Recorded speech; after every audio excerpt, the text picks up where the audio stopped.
Great player, good person as well. She's been great, and I'm really excited for her at this next stage in her career. Caitlin Clark becomes the all-time leading scorer in major college basketball. Another forever moment for this transformational superstar. Did you see what JuJu Watkins had to say about Caitlin Clark? The basketball world is buzzing, and the WNBA's usual suspects are scrambling to keep their composure. Imagine this 19-year-old college player showing more class respect and leadership than veterans who've been in the league for years. Watkins just dropped some truth, and it's shaking up a league that clearly needs a wake-up call. And guess what? Angel Reese is not taking it lightly. That Watkins is defending Caitlin Clark. After spending the last 12 or so months complaining about being sexualized, after spending the last 12 months complaining about the dirty messages that she receives from lonely men on social media, Angel Reese, she was given the cover of the winter edition of Vogue magazine. Let's set the stage. The WNBA is looking more like a drama series these days, and Angel Reese is trying to make herself the star case in point. The over-the-top frenzy surrounding her Vogue cover, you'd think she reinvented the game with the way they're celebrating it. Angel Reese, who the media wants you to believe is the face of the WNBA, when at minimum, she is the co-star in this box office drama. Meanwhile, Caitlin Clark just snagged Time's Athlete of the Year, one of the most prestigious awards in all of sports, and the league barely blinked. It's almost comical. Clark's achievements are towering, but it's like the WNBA has decided to focus on the wrong highlight reel. What would you say was the greater accomplishment? The cover of Vogue magazine or Athlete of the Year? Without a doubt, Athlete of the Year is the far greater honor. So I am incredibly confused with the difference in response to Angel Reese and Caitlin Clark. For a second, Vogue, sure, it's a milestone in pop culture, but it's hardly the pinnacle of achievement. Meanwhile, Time's Athlete of the Year is a global honor that places Clark in the same league as icons like LeBron James and Simone Biles. Athletes who have redefined their sports. The difference here is monumental. One recognition celebrates true greatness, while the other offers a fleeting moment in the spotlight. Reese's cover might be trendy, but Clark's award cements her legacy. You guys tell me, what would be the bigger accomplishment? Landing the cover of Vogue or being named Athlete of the Year by Time magazine? Not Female Athlete of the Year. I'm talking about Athlete of the Year, which means if you won the award, you were competing with legends like Patrick Mahomes, LeBron James, Steph Curry, Donnie Carr. And here's the twist. The WNBA can't seem to get its priorities straight. They're pushing Reese's Vogue moment as if it's the most important thing to happen to the league in years. Meanwhile, Caitlin Clark's historic achievements are treated like an afterthought. It's almost embarrassing to watch how they're spinning the narrative, and JuJu Watkins is not having any of it all. All kidding aside, I am happy for Angel Reese. Judging by some of her comments, Angel Reese dreams of being a fashion icon, which makes sense. I mean, seriously. What child grows up with dreams of becoming a dump diver in the WNBA? What child grows up with dreams of playing pretend basketball in empty high school gym? We're witnessing isn't just a contrast in achievements, it's a case study in how the WNBA chooses to focus its attention. Caitlin Clark is out here elevating the game to unprecedented heights, proving that women's basketball belongs on the global stage. Angel Reese, she's busy collecting compliments for herself. The difference couldn't be clearer when it comes to Caitlin Clark's latest jaw-dropping achievements. The WNBA's reaction has been silence. It's almost as if they're terrified of what Clark represents. This isn't just any player. We're talking about Clark as a once-in-a-generation talent, a game-changer, who's rewriting the rules of women's basketball. Instead of celebrating her like the superstar, the league is acting like she doesn't even exist. It's absurd. Although I am happy for Angel Reese for achieving her lifelong dream of landing the cover of Vogue magazine and being viewed as a fashion icon, I thought the celebration from the media was a bit strange. Some might even call it hypocritical. So how did the WNBA respond to Clark being named Time's Athlete of the Year? Oh, you're going to love this. Instead of rolling out the red carpet or even offering a simple congratulatory tweet, they chose to ghost her. That's right, crickets. It's like they've entered some alternate reality where Clark's monumental success doesn't even register. But here's where things get really interesting. while the WNBA is busy pretending. Clark's not carrying the league on her back the rest of the sports world has taken. Notice Clark isn't just being compared to her peers in women's basketball anymore. She's being mentioned alongside the biggest names in all sports. That's a big deal, folks. And yet the WNBA seems determined to treat her like an afterthought. JuJu Reese was celebrated for landing the cover of some magazine that no one reads anymore, while Caitlin Clark, she was vilified.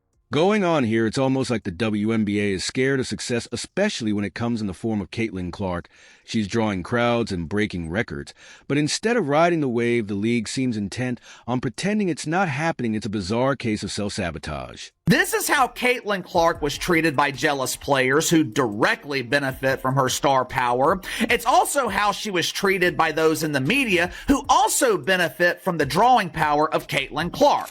And here's the twist. While the WNBA continues to fumble the bag, other players are stepping up and giving Clark the respect she deserves. Enter JuJu Watkins, the 19-year-old phenom, who's wise beyond her years. Watkins openly praised Clark's influence, showing more maturity. Caitlin Clark was pressured by the media to share her honor with unknown and undeserving WNBA players who contributed absolutely nothing to the elevation of the league last season. Then the entire WNBA combined imagine that a teenager recognizing greatness, while the league itself refuses to. I have been saying this for a while now. This is one of the main problems with the WNBA. They want to pick and choose which players are celebrated. They want to tell you who you should support. Clark isn't just a star, she's a movement. She's transcending the sport, competing with the biggest names across all of athletics. But instead of celebrating her, the WNBA is acting like her rise is something to fear. It's laughable, really. And as the league continues its awkward dance around Clark's success, Watkins is over here dropping truth bombs that have everyone talking. But after reading her recent interview with Fox News, JuJu Watkins, she has earned some of my respect. After reading this interview with Fox News, it became abundantly clear that JuJu Watkins, she gets it. So what's the WNBA's endgame here? Are they seriously hoping Clark's influence will just fade away? Spoiler alert, that's not happening. She's bringing unprecedented attention to women's basketball, and their response is radio silence. Meanwhile, players like Watkins are proving that the next generation of athletes gets it. They see the bigger picture. After reading her recent interview with Fox News, JuJu Watkins, she has earned some of my respect. After reading this interview with Fox News, it became abundantly clear that JuJu Watkins, she gets it. Is enough in itself. We would like it to be positive, but it's not always going to be like that. As long as we continue to raise the numbers and viewership goes up, I think that's all we can ask for. JuJu Watkins isn't just excelling on the court. She's showing the league how to embrace success. At just 19, she's already doing what the WNBA should have done ages ago, giving Caitlin Clark the recognition she deserves and proving that women's basketball deserves to be on the world stage. It's almost. Fox asked her about the influx of attention that Caitlin Clark brought to women's basketball. Here is what JuJu Watkins said. So many new fans in the sport can sometimes be a headache. Not everyone knows what they're talking about, but it's great for the sport. The fact that people are watching is enough in itself. We would like it to be positive, but it's not always going to be like that. As long as we continue to raise the numbers and viewership goes up, I think that's all we can ask for. Poetic. While the WNBA fumbles, it's the youngest voices who are stepping up to lead the way. During the interview, JuJu Watkins was asked about negative fans, or as Angel Reese would call them, the haters. This would be the point of the interview, where Angel Reese would clap back at the haters. What does JuJu Watkins do? She basically tells Fox News that she obviously wants fans to like her, but if they end up being against her, that's okay too, because at least they're watching, while some veteran players can't stop complaining about how new fans engage with the game. JuJu Watkins is rewriting the narrative. She isn't just tolerating the influx of attention. She's embracing it wholeheartedly. I am aiming that a player who actually sees value in every fan, even the critical ones. Watkins is welcoming all comers, knowing that every pair of eyes on the game matters in a league where some players seem stuck in the past.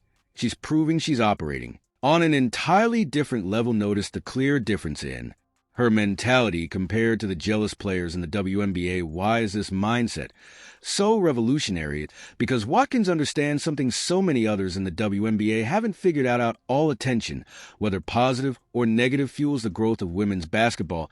Every tweet, every social media debate, every skeptical viewer tuning in contributes to the sport's rising profile. Watkins isn't threatened by criticism. She sees it as proof that people care enough to engage while others in the league are gatekeeping. She's building bridges. Like I said earlier, this young lady gets it. She understands the business of entertainment. Sometimes the people that hire you are the best fans. Why? Because they're the most passionate. They're the ones watching every game. And Watkins isn't just talking a good game. She's living it at just 19 years old. She's already showing a level of maturity that some seasoned veterans could learn from. Watkins gets it. The future of women's basketball depends on welcoming all fans, not just those who blindly cheer. She knows that even criticism is a sign of passion, and passion is what will drive the sport, for it's a perspective that's as refreshing as it is rare. Before Caitlin Clark, there was no such thing as crowds in the WNBA, unless you were talking about the rats in the rafters for the past 3 decades. If you were one of the dozens of people who watched the WNBA on ESPN, you could hear the janitors sweeping the bleachers. That's how quiet it was in these high school gyms. What's even more remarkable is how Watkins has outpaced players with far more experience in understanding fan engagement. While some veterans waste time lecturing fans on respect, Watkins is saying bring it on. She knows that every conversation, good or bad, creates buzz, and buzz draws more fans to the game. Watkins isn't just a player. She's a strategist, someone who understands that the way forward isn't through exclusion, but through inclusion. This is how Caitlin Clark was treated by her colleagues and their pretend friends in the mainstream media. Watch it for yourself. And I'm of the belief that she is not one of the top 15 players available. Even if Terasai or whoever would not be there, they would be a couple of people like Ark, who you could put above Caitlin Clark. The problem here is, and what concerns me going forward, is those people on the fringe that do exist that are in real life, not just internet trolls, politicians, pundits, and people the like who are using Caitlin Clark as an avatar to lash out at the people who they have disdained for mainly the makeup of the WNBA black women. At all, who are these girls? Who are these girls that are hating on Caitlin Clark? Are you just combing through Twitter? What else are these women supposed to do? We are not every single game going to revisit and retread the same tired-ass rhetoric that all these girls are hating on her, and they need to be thankful. You have to build a WNBA team. Who are you taking first? Taking Paige. Next question. So if you had the number 1 pick this year, you would take Paige over Caitlin? Absolutely. Meanwhile, the WNBA itself seems to be fumbling the opportunity of a lifetime, with stars like Caitlin Clark and JuJu Watkins bringing unprecedented energy and excitement to the league. You'd think the organization would be rolling out the red carpet. Instead, they're clinging to outdated strategies and failing to adapt to a rapidly changing landscape, while Clark's games are selling out arenas across the country. Many WNBA games can't even fill half the seats. Its opportunity that speaks volumes about the league's inability to recognize and harness its stars. Anyway, I showed that final clip of Donna Tasai because I want you to see the difference in mentality. I believe Donna is my age. She's in her late 30s. Hell, Donna might be 40 years old at this point. JuJu Watkins is 19 years old. Look at the numbers if you need proof. Women's basketball viewership has surged 155%.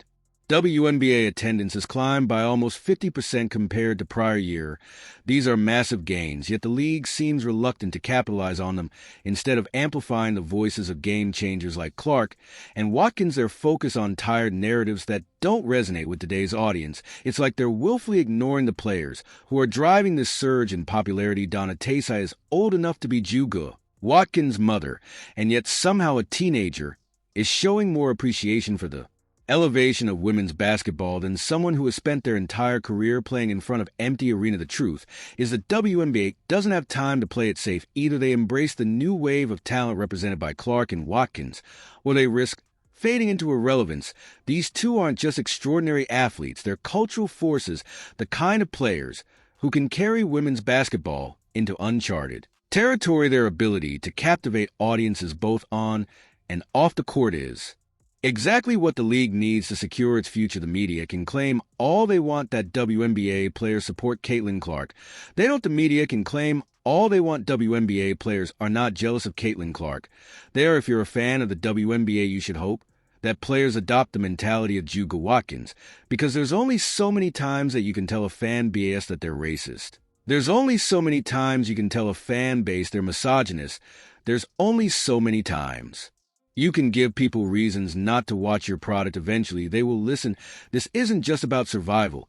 It's about transformation. Clark and Watkins represent a bold new era for women's basketball, an era defined by excellence, excitement, and innovation. Meanwhile, the WNBA's old guard seems determined to hold the sport back, clinging to traditions that no longer serve its audiences.